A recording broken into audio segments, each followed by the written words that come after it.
Dahulu kala, ketika Sunan Kalijaga sedang menyebarkan ajaran Islam di tanah Jawa, ia sering melakukan perjalanan jauh, melewati hutan-hutan lebat dan bukit-bukit terjal. Dalam perjalanannya, ia membawa sebuah tongkat kayu yang ia gunakan sebagai penopang ketika berjalan. Namun, tongkat itu bukanlah tongkat biasa, ia memiliki kekuatan gaib yang diberikan oleh Allah sebagai alat dakwah dan perlindungan.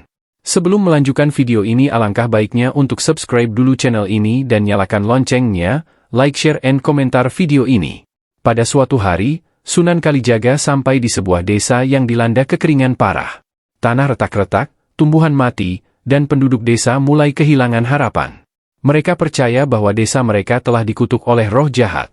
Sunan Kalijaga, dengan hati yang penuh belas kasih, memutuskan untuk membantu mereka. Ia menancapkan tongkatnya ke tanah yang kering dan berdoa kepada Allah.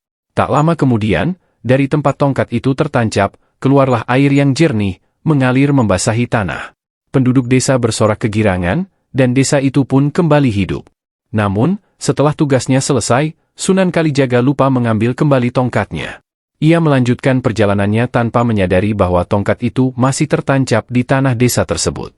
Beberapa hari kemudian, tongkat itu mulai berubah. Dari tongkat yang sebelumnya mati, ia menjadi hidup, memunculkan tunas-tunas kecil. Tak butuh waktu lama, tongkat itu tumbuh menjadi sebuah pohon yang tinggi. Akar-akarnya menjalar luas, dan pohon itu memiliki bentuk yang unik, menyerupai tubuh ular yang melilit. Penduduk desa terkejut melihat perubahan itu. Mereka menganggap pohon itu sebagai pohon suci, karena ia telah membawa kehidupan kembali ke desa mereka. Namun, mereka juga merasa heran karena setiap kali ada orang jahat yang mendekati pohon itu dengan niat buruk, pohon tersebut akan mengeluarkan suara mendesis seperti ular, seolah-olah memberi peringatan. Seiring berjalannya waktu, pohon itu dikenal sebagai pohon ular, lambang keajaiban dan perlindungan. Penduduk desa merawat pohon tersebut dengan penuh penghormatan, dan mereka mengingat kisah Sunan Kalijaga yang membawa berkah ke desa mereka. Hingga kini, kisah tentang tongkat Sunan Kalijaga yang berubah menjadi pohon ular terus diceritakan dari generasi ke generasi, menjadi legenda yang mengajarkan nilai keikhlasan, keimanan, dan cinta kasih kepada sesama. Tahun demi tahun berlalu, pohon ular itu tumbuh semakin besar dan kokoh. Penduduk desa mulai mempercayai bahwa pohon tersebut bukan hanya membawa berkah, tetapi juga menjadi pelindung desa dari berbagai ancaman, baik bencana alam maupun serangan dari orang-orang jahat. Suatu ketika, seorang pertapa tua yang bijaksana datang ke desa itu. Ia dikenal sebagai Ki Semar Panuntun, seorang yang sering berkelana mencari kebijaksanaan alam semesta. Ki Semar mendengar tentang keajaiban pohon ular dan memutuskan untuk bermeditasi di bawah pohon itu. Selama bermalam di sana, ia mendapati sebuah penglihatan. Dalam penglihatannya, Sunan Kalijaga sendiri muncul dan berkata, "Pohon ini adalah perwujudan dari tongkatku yang telah kutanam dengan doa untuk kemaslahatan umat. Namun, ketahuilah, pohon ini juga menyimpan rahasia besar. Suatu hari nanti, saat keimanan penduduk desa diuji oleh kegelapan, pohon ini akan kembali hidup dan berwujud seperti semula. Ia akan menjadi tongkat yang membawa keadilan." Setelah penglihatannya selesai, Ki Semar menyampaikan pesan tersebut kepada penduduk desa. Namun, tidak semua orang percaya. Sebagian besar penduduk menganggap itu hanya sebuah cerita, meski mereka tetap menghormati pohon ular. Bertahun-tahun kemudian, desa yang damai itu dilanda kekacauan. Seorang pemimpin lalim bernama Ki Sengkala datang bersama pasukannya. Mereka menjarah desa, merampas hasil panen, dan memaksa penduduk bekerja sebagai budak. Tidak ada yang berani melawan karena Ki Sengkala memiliki kekuatan ilmu hitam yang sangat kuat. Dalam keputusasaan, seorang pemuda desa bernama Arya, keturunan seorang alim yang dulu menyambut Sunan Kalijaga, memohon petunjuk di bawah pohon ular. Ia berdoa dengan penuh keyakinan, meminta perlindungan dan kekuatan untuk membebaskan desanya. Tiba-tiba, pohon ular itu bergetar hebat. Suara desis seperti ribuan ular memenuhi udara. Akar-akar pohon itu mencuat keluar dari tanah, melilit tubuh Arya, lalu menariknya ke batang pohon. Semua penduduk yang menyaksikan kejadian itu ketakutan, mengira Arya telah dimakan pohon ular. Namun, beberapa saat kemudian, Arya keluar dari dalam pohon dengan membawa sebuah tongkat kayu yang bersinar terang. Itu adalah tongkat Sunan Kalijaga yang kembali ke wujud aslinya. Dengan tongkat tersebut, Arya menghadapi Ki Sengkala.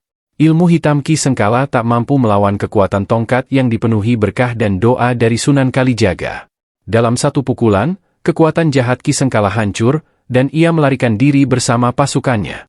Setelah kejadian itu, Arya mengembalikan tongkat tersebut ke pohon ular, dan pohon itu kembali ke wujudnya semula. Penduduk desa percaya bahwa pohon ular adalah simbol perlindungan yang akan selalu bangkit ketika keimanan mereka diuji. Kisah ini terus diwariskan dari generasi ke generasi, mengingatkan penduduk desa bahwa keajaiban hanya akan datang kepada mereka yang beriman, berjuang untuk kebenaran, dan tulus dalam niatnya. Tahun-tahun berlalu, desa itu kembali damai. Penduduk hidup dalam harmoni, memetik pelajaran dari peristiwa heroik Arya dan kekuatan tongkat Sunan Kalijaga. Namun, seperti roda kehidupan, kedamaian itu tak bertahan selamanya. Di sebuah kerajaan yang jauh, seorang dukun sakti bernama Nyi Larasati yang menguasai ilmu hitam mendengar tentang pohon ular. Ia percaya bahwa pohon itu menyimpan kekuatan gaib yang mampu membuatnya abadi. Dengan penuh ambisi, ia memimpin sekumpulan muridnya menuju desa tersebut. Penduduk desa merasa gelisah melihat kedatangan rombongan Nyi Larasati. Wanita itu mengancam mereka, meminta pohon ular diserahkan kepadanya untuk dihancurkan dan kekuatannya diserap. Penduduk menolak, karena mereka percaya bahwa pohon itu adalah anugerah dan pelindung mereka. Nyi Larasati menjadi murka. Dengan mantranya, ia memanggil badai besar dan menghujani desa dengan serangan gaib. Hujan lebat, kilat menyambar, dan tanah mulai retak. Penduduk desa berlarian mencari perlindungan, sementara sebagian mencoba melindungi pohon ular dengan doa. Di tengah kekacauan itu, seorang anak kecil bernama Sekar, yang dikenal polos dan tulus, mendekati pohon ular sambil menangis. Dengan penuh harapan, ia memeluk batang pohon itu dan berdoa dengan sepenuh hati. Ajaibnya, dari batang pohon ular muncul sebuah cahaya lembut. Suara gaib terdengar dari dalam pohon, seolah menjawab doa Sekar. Suara itu berkata, "Wahai anak yang berhati tulus, ajaklah seluruh penduduk desa bersatu dalam doa. Keimanan dan ketulusan kalian adalah kunci untuk membangkitkan kekuatanku." Sekar segera menyampaikan pesan itu kepada penduduk desa. Mereka pun berkumpul di sekitar pohon, bergandengan tangan, dan bersama-sama berdoa dengan khusyuk. Ketika doa mereka mencapai puncaknya, pohon ular mulai bergerak. Akar-akarnya mencuat keluar dari tanah, melingkar ke langit seperti naga raksasa. Kulit batangnya bersinar keemasan, dan dari pucuk pohon, muncul seekor ular besar berwarna putih yang melingkar di tubuh pohon itu. Ke arah Nyi Larasati. Sekuat apapun ilmu hitamnya, ia tak mampu melawan kekuatan gaib pohon ular. Ular putih itu melilit tubuhnya, menghisap semua kekuatan jahatnya, lalu menghancurkannya dalam satu gigitan. Setelah Nyi Larasati musnah, badai berhenti, dan desa kembali tenang. Pohon ular perlahan kembali ke wujud semula, berdiri kokoh sebagai penjaga desa. Penduduk bersyukur atas mukjizat itu dan bersumpah akan terus menjaga iman mereka agar pohon ular tetap menjadi simbol perlindungan. Pohon ular kini tak hanya dikenal di desa itu, tetapi juga di wilayah sekitar. Banyak orang datang untuk melihatnya, mengambil pelajaran dari kisahnya, dan memperkuat keyakinan mereka. Pohon itu tetap berdiri, diam namun hidup, menanti waktu ketika ia kembali dipanggil untuk melindungi kebenaran. Legenda pohon ular pun menjadi pengingat bahwa kekuatan sejati berasal dari doa, keimanan, dan persatuan hati yang tulus. Bertahun-tahun setelah peristiwa Nyi Larasati, pohon ular tetap menjadi simbol pelindung desa. Namun, semakin banyak orang dari luar desa yang mendengar tentang kekuatan gaib pohon tersebut. Beberapa datang untuk berziarah dan mencari berkah, sementara yang lain datang dengan niat buruk, mencoba memanfaatkan kekuatan pohon ular demi kepentingan pribadi. Salah satu yang paling berbahaya adalah seorang pendekar sakti bernama Ki Jagabaya. Ia adalah seorang penakluk yang haus kekuasaan. Ia mendengar legenda pohon ular dan yakin bahwa jika ia bisa menguasai pohon itu, ia akan menjadi penguasa yang tak terkalahkan. Dengan pasukan besar, Ki Jagabaya menyerbu desa. Ki Jagabaya memimpin pasukannya untuk mengepung desa. Bertahun-tahun kemudian, seiring berkembangnya zaman, desa itu mulai berubah. Generasi baru lahir, dan kisah tentang pohon ular perlahan mulai dilupakan. Pohon itu tetap berdiri kokoh, namun hanya dianggap sebagai simbol masa lalu, bukan lagi pelindung seperti dulu. Penduduk mulai sibuk dengan urusan masing-masing, dan nilai-nilai persatuan mulai memudar. Namun, sesuatu yang tak biasa terjadi. Di suatu malam yang gelap gulita, seorang pemuda bernama Rama bermimpi. Dalam mimpinya, ia melihat pohon ular menangis. Air mata beningnya mengalir ke akar-akar yang mulai layu, seolah-olah pohon itu meminta bantuan. Suara gaib berbicara kepadanya. Di bawah akarku, tersembunyi rahasia yang bisa membawa kehancuran atau keselamatan. Jika keimanan penduduk tak kembali, rahasia itu akan bangkit dan menguji kalian semua. Rama terbangun dengan keringat dingin. Ia merasa ada sesuatu yang harus ia lakukan, namun tak tahu harus mulai dari mana. Ia memutuskan untuk memberanikan diri mendatangi pohon ular dan berdoa memohon petunjuk. Ketika Rama berdoa di bawah pohon ular, tanah di sekitar akar tiba-tiba bergetar. Sebuah lubang kecil terbuka di antara akar-akar pohon, mengeluarkan sinar keemasan yang menyilaukan. Dengan rasa takut dan penasaran, Rama menggali lubang itu lebih dalam. Di bawah akar pohon, ia menemukan sebuah kotak batu tua yang dihiasi dengan ukiran ular. Kotak itu terkunci rapat, namun di permukaannya terdapat tulisan aksara Jawa kuno yang berbunyi, "Hanya yang berhati bersih dapat membuka rahasia ini. Jika nafsu mendominasi, kehancuran akan datang." Rama membawa kotak itu kepada para tetua desa. Mereka berkumpul di sekitar pohon, mencoba memecahkan teka-teki kotak tersebut. Namun, setiap kali seseorang mencoba membukanya dengan niat serakah, kotak itu tetap tak bergeming. Penduduk desa, yang sudah mengetahui ancaman itu, mencoba bertahan dengan keberanian mereka.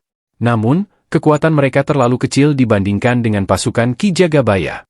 Dalam waktu singkat, desa itu dikuasai, dan Ki Jagabaya berdiri di depan pohon ular dengan penuh rasa bangga. Ia menghunus pedangnya yang berkilauan oleh ilmu hitam dan berkata dengan lantang, "Aku akan mematahkan pohon ini dan menyerap kekuatannya. Dengan itu, aku akan menjadi raja atas seluruh tanah Jawa."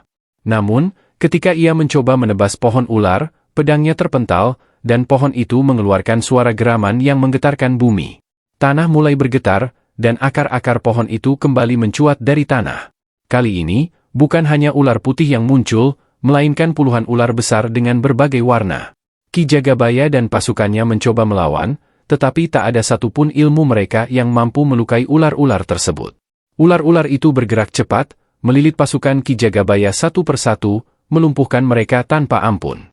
Ki Jagabaya sendiri berusaha melarikan diri, tetapi seekor ular hitam raksasa menghadangnya. Dengan satu tatapan tajam, ular itu membuat Ki Jagabaya tak berdaya dan pingsan di tempat. Setelah Ki Jagabaya dan pasukannya dikalahkan, pohon ular kembali berbicara kepada penduduk desa melalui seorang pemuka adat yang sedang berdoa. Suaranya dalam dan penuh wibawa, "Aku adalah penjaga kalian, tapi ketahuilah bahwa kekuatan sejati bukanlah milikku, melainkan milik hati kalian yang beriman dan bersatu. Selama kalian tetap menjaga kejujuran, kebersamaan, dan doa kepada Sang Pencipta, tak ada kekuatan gelap yang bisa mengalahkan kalian. Pohon ini adalah lambang iman kalian, bukan alat kekuasaan. Jangan biarkan keserakahan mencemari tanah ini." Pesan itu menggetarkan hati penduduk desa. Mereka menyadari bahwa tugas mereka bukan hanya menjaga pohon ular, tetapi juga menjaga nilai-nilai kebaikan yang diwariskan oleh Sunan Kalijaga. Ki Jagabaya dan pasukannya diusir dari desa. Penduduk desa bersatu kembali, membangun kehidupan yang lebih kokoh dengan menjadikan pohon ular sebagai simbol persatuan mereka. Pohon ular tetap berdiri, semakin besar dan kuat, menjadi penjaga sekaligus pengingat bahwa kekuatan sejati berasal dari ketulusan hati dan doa. Kisah pohon ular terus diwariskan dari mulut ke mulut, menjadi legenda yang abadi. Hingga kini, mereka yang datang ke desa itu tak hanya melihat pohon ular sebagai pohon biasa, tetapi sebagai saksi bisu dari perjuangan iman, keberanian, dan kekuatan persatuan. Sayangnya, berita tentang kotak batu itu terdengar hingga keluar desa. Seorang saudagar kaya bernama Ki Waskito, yang dikenal licik dan ambisius, mendengar tentang kotak tersebut. Ia yakin bahwa di dalamnya terdapat kekuatan yang mampu membuatnya menguasai seluruh wilayah Jawa. Dengan membawa sekelompok pengikutnya, Ki Waskito datang ke desa dengan dalih ingin membantu penduduk membuka kotak itu. Namun, niat buruknya terungkap saat ia mencoba merebut kotak tersebut dengan paksa. Ketika ia menyentuh kotak itu, sinar keemasan berubah menjadi merah gelap. Dari kotak itu, keluar kabut hitam pekat yang membentuk sosok bayangan menyerupai naga besar. Bayangan itu berkata, "Kalian telah memanggilku dari tidurku. Jika hati kalian dipenuhi keserakahan, aku akan menghancurkan semuanya." Bayangan naga itu menyerang desa, membuat penduduk ketakutan. Ki Waskito dan pengikutnya langsung dilumpuhkan oleh naga tersebut, tetapi ancamannya tidak berhenti di sana. Kabut hitam itu menyebar, merusak tanaman dan membuat tanah menghitam. Rama, yang merasa bertanggung jawab karena menemukan kotak itu, kembali berdoa di bawah pohon ular. Dalam doanya, ia memohon petunjuk agar dapat mengembalikan kedamaian. Tiba-tiba, pohon ular kembali bersinar, dan dari batangnya keluar tongkat Sunan Kalijaga yang pernah digunakan oleh Arya dahulu. Rama mengambil tongkat itu dan berdiri di hadapan naga bayangan. Dengan keberanian dan hati yang tulus, ia berkata, "Aku tidak mencari kekuatan untuk diriku sendiri. Aku hanya ingin menyelamatkan desaku dan mengembalikan keimanan penduduknya.